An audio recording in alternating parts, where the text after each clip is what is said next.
Hindi malalakas na boses o ingay ng mga nagtitinda, kundi tunog ng makina. Himing na maririnig sa umaga sa isang sulok sa palengke sa Manolo.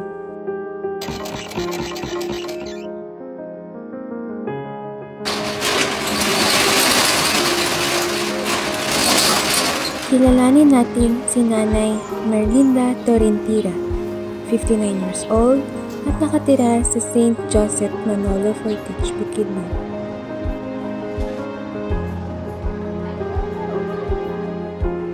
Nagsimula ang pagiging mananahi ni Nanay Merlinda sa isang request sa kanyang anak.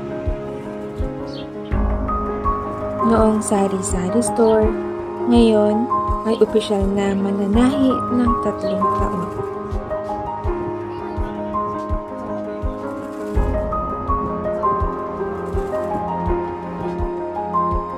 Paano po kayo nagsimula bago po kayo naging opisyal na mananahi dito? Sa first yun, ani, kahit diba, sari-sari man ko. Sa first yun, akong bata, sige, request na, doon lagi daw ko tahi. Kay daghan kay siyag mga order. O, muna, di ako nagsugod. While nagtinda, lugar ko gamay nga tindahan, dito pa akong area sa Lapin. Na ako'y makina, kani, naani sa akong tindahan. Sige, kung tahi-tahi. Oh, di ako magtahi. Malingaw ko, na-focus din ko din sa tahi. Muna ito, pagka next year, nag-advise din ko diya mag-transfer ko. I-convert na ko akong grocery to takeaway. 3 years na nabi. Ano po ang inyong kadalasan na tinatahi? Sa ako, doon naman ko para ang sayal sa mga sinuhay. Ako na nagtahi. Maliban sa mga uniforme, nagtatahi din si Nanay Merlinda ng apron, punda at dress.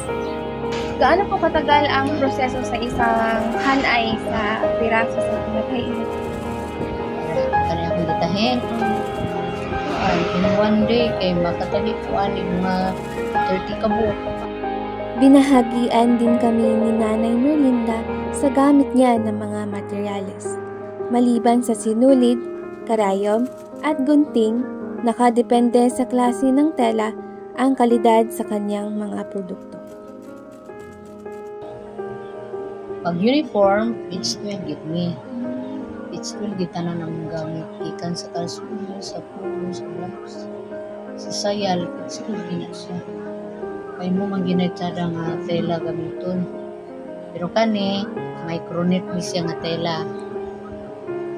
Duhan ni siya ka-klase micronet at micropole. Ayon kay Nanay Merlinda, ang pinakamadali na gawin sa kanyang pananahi ay ang paggupit, pagtagpi-tagpi ng tela at ang paggawa ng apron. Sa kabilang banda, ang pagsukat, pagtahi ng pants at blouse ay ang gawain na kailangan pa daw pagbutihin ni Nanay Merlinda. Nailarawan din sa amin ni Nanay Merlinda ang proseso ng kanyang pananahi. Mula sa pagsukat, pagputol ng tela, pagbuo ng forma, pagtahi at sa huli, pagbutones.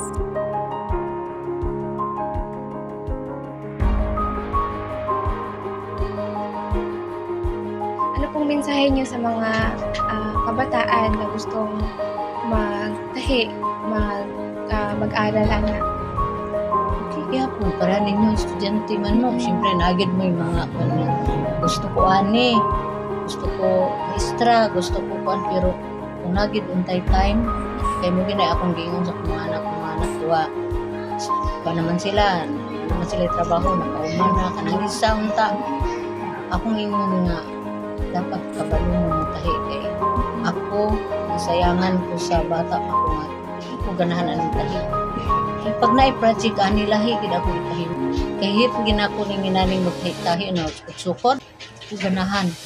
Pero nakita na ko parang perfect siya. Kay kung lingkod lang ka diri, sa dili kay ka kabaluan ng mga unsa na diya. Lingkod ka na, magpaputol. Kabalo na ka mo putol, kabalo ka mo kadagan sa makina. Turot ka na. Opisina mo. Kung gusto mo mag-business, at bata pa mo. Nice yun. Ito, tsara ba ang tahi? Nalipay gani ko kay makabuo na ko sa yan. Ano yan ko ikon sa inyo ha? Tuon mong tahi. Kay nalang kay isa ka makina, nalang kay isa ka yan. Ano ka? Tulad ng makina di pananahi ni Nanay Merlinda, ang takbo ng ating buhay ay may isang patutunguhan. Sa pinagtagpi-tagpi na karanasan, marami tayong matututunan.